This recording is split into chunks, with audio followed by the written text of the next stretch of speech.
My name is Alina Carter. At 37, I had learned one very important skill: how to smile without explaining myself. That Sunday afternoon, I stood in my mother's kitchen, the familiar smell of overcooked chicken and judgment hanging in the air.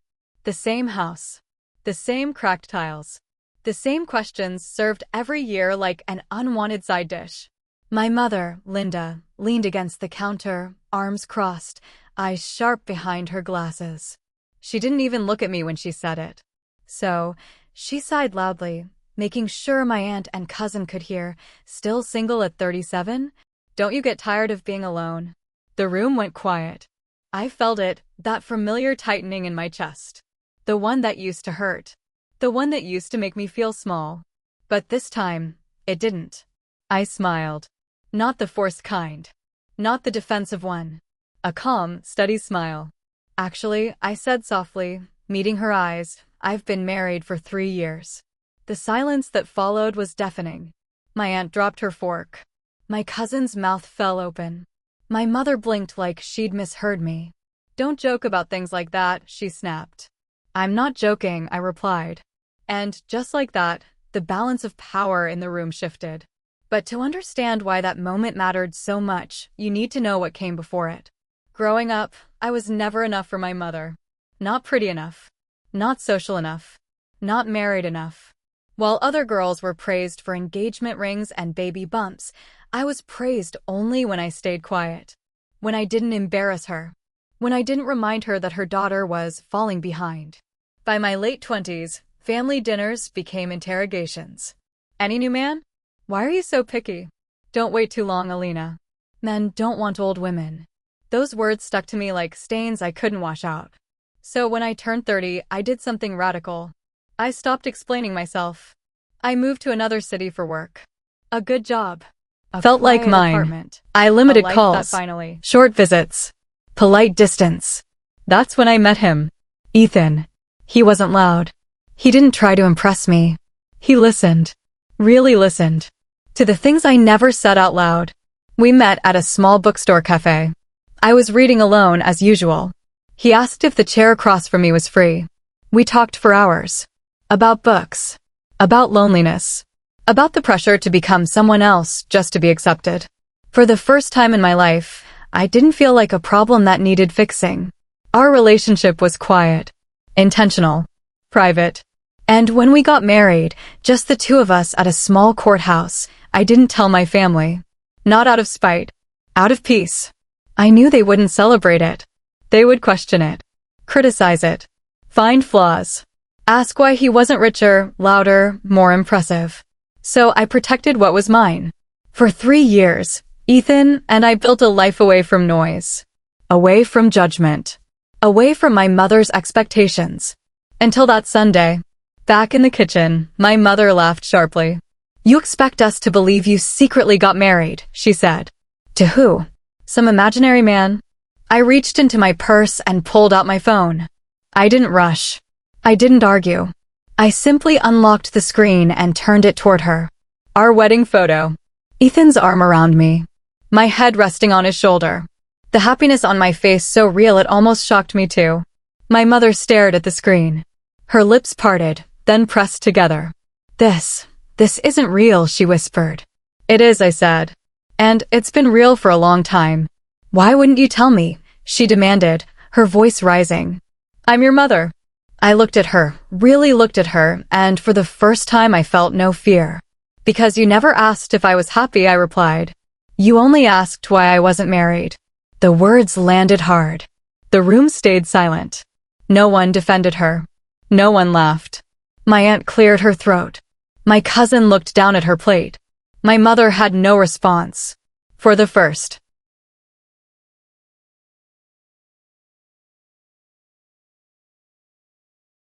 And the day after that dinner, everything I believed about my mother began to collapse. I woke up to 15 missed calls. 8 from my mother. 4 from my aunt. 3 unknown numbers. Ethan was already awake, sitting on the edge of the bed, scrolling through his phone with a tight jaw. They found me on Facebook, he said quietly. Your cousin messaged me at 3 a.m. I closed my eyes. So this was how it started.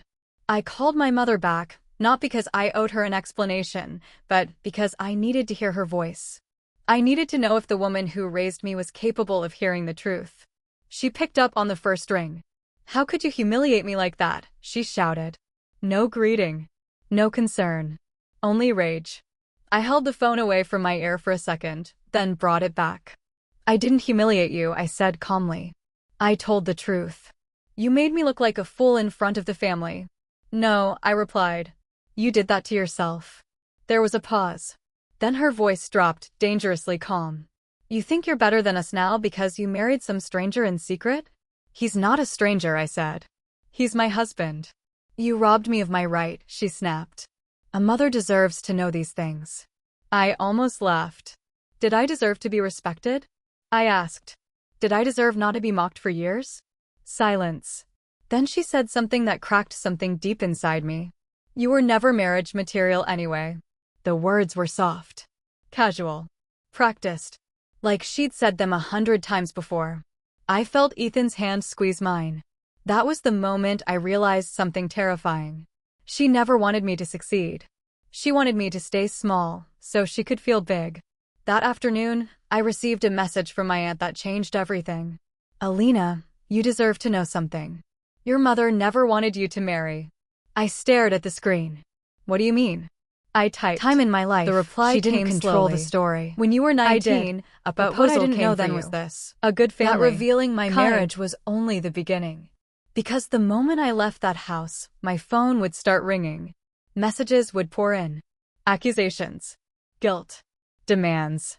And the secret my mother had been hiding for years, the one that would change how I saw my entire childhood, was about to come out.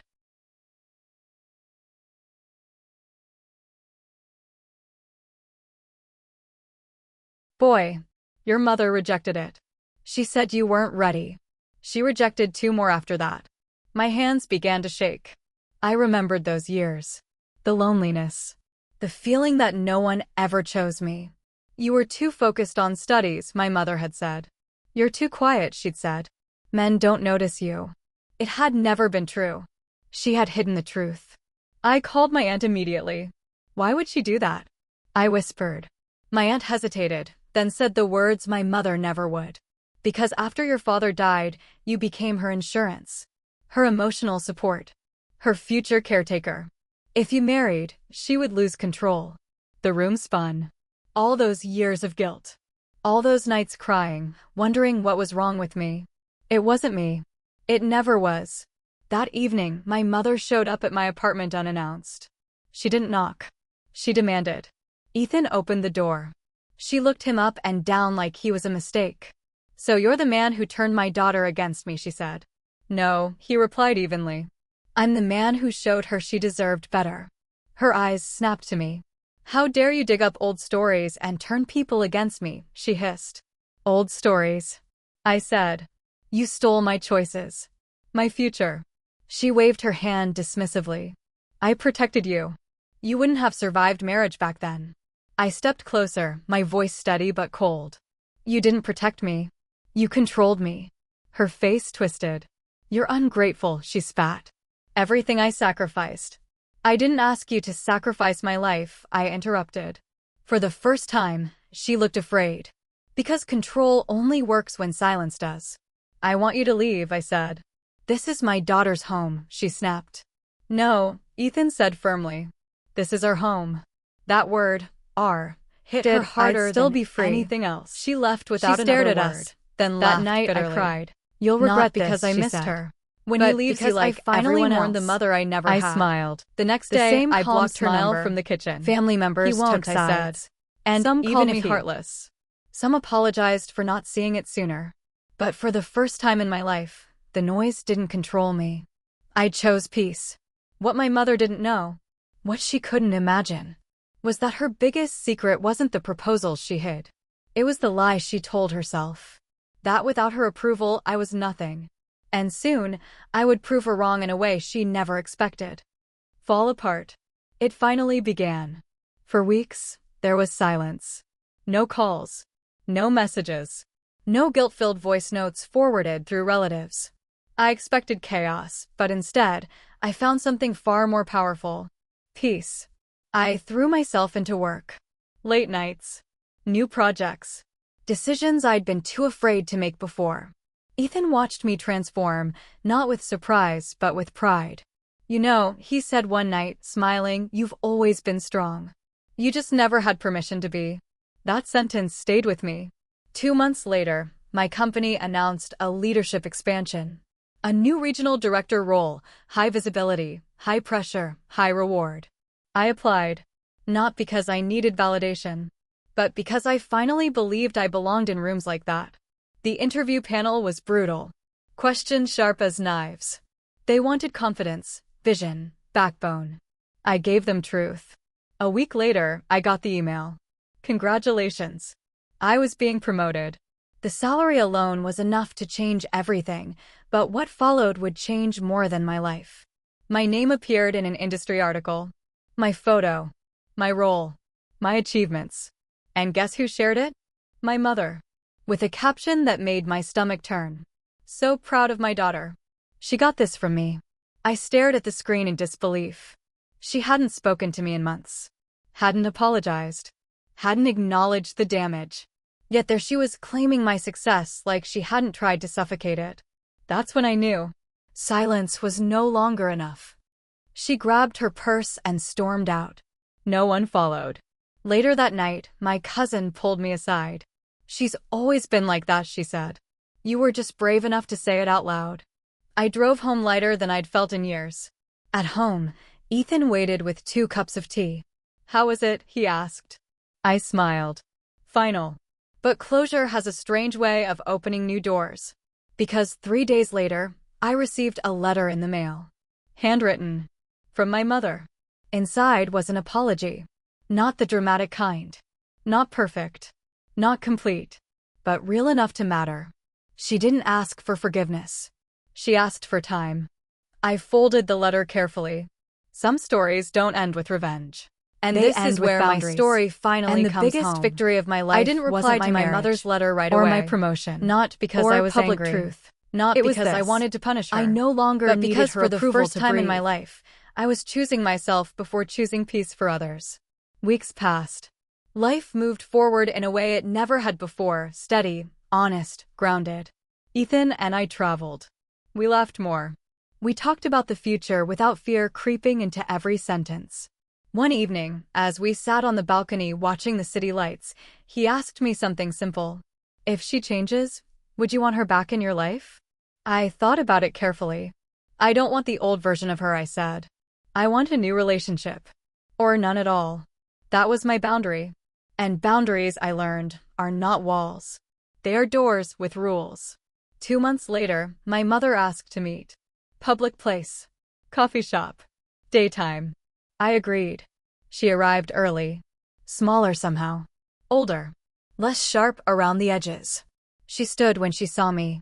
"Alina," she said quietly. I nodded and sat. She didn't start with excuses. She started with this. I was afraid of being alone. I waited. "When your father died, you became my reason to wake up," she continued.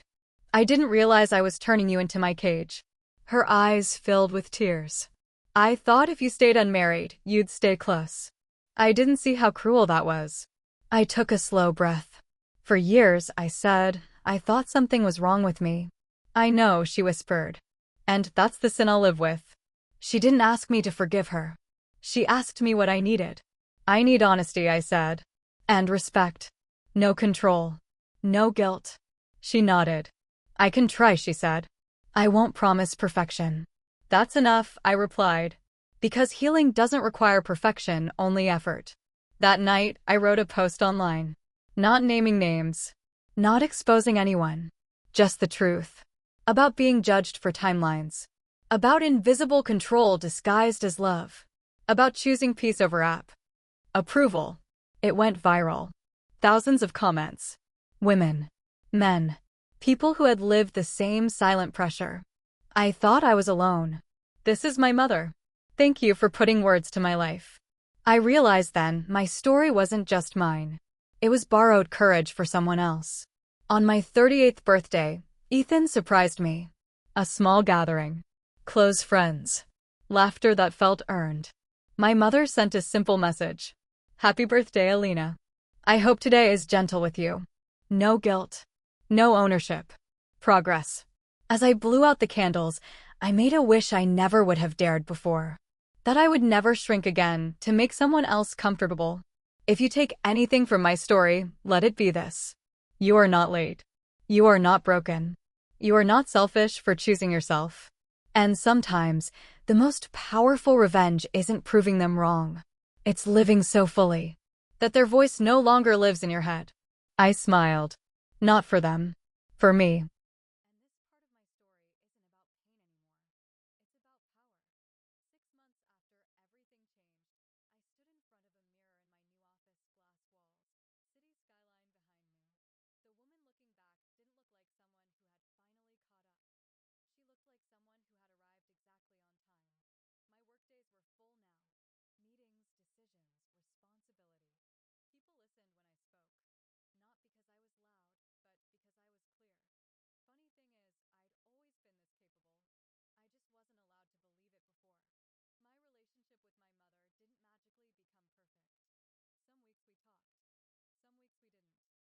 part of my story isn't about pain anymore. It's about power. 6 months after everything changed, I stood in front of a mirror in my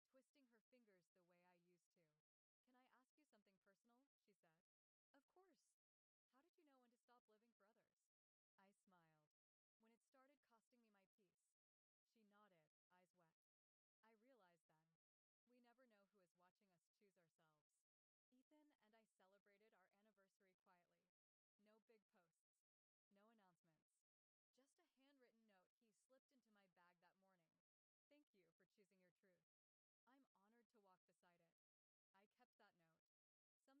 cousin, barely 22, pulled me aside. "They're pressuring me to marry," she whispered. "But I want to study first." I looked her straight in the eyes. "Then study," I said. "And don't apologize." She smiled like someone had unlocked a door inside her. That's how cycles break. Not with fights.